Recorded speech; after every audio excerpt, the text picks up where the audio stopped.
আমেরিকার এক বিদেশি মহিলা স্বামী বিবেকানন্দকে তুচ্ছ করে বললেন, স্বামীজি, আপনাদের হিন্দু ধর্ম এত বিভ্রান্তিকর কেন? কেউ শিবকে পুজো করছে, কেউ গণেশকে, আবার কেউ বা কৃষ্ণকে পূজা করছে।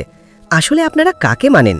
স্বামীজি মৃদু হেসে সেই মহিলাকে জিজ্ঞেস করলেন, দেবী, আপনি হাতে ওটা কি পরেছেন? ভদ্রমহিলা বললেন, কেন, এটা সোনার চুড়ি। স্বামীজি আবার জিজ্ঞেস করলেন, তোমার গলায় ওটা কি?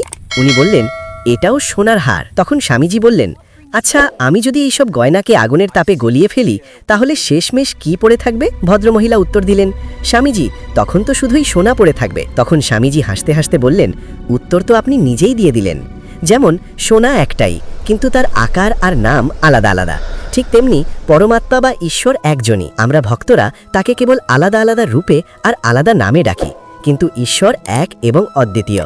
স্বামীজির এই অসাধারণ উত্তরে যদি আপনিও গর্ববোধ হন তাহলে কমেন্টে অবশ্যই লিখুন, জয় শ্রীকৃষ্ণ। নমস্কার।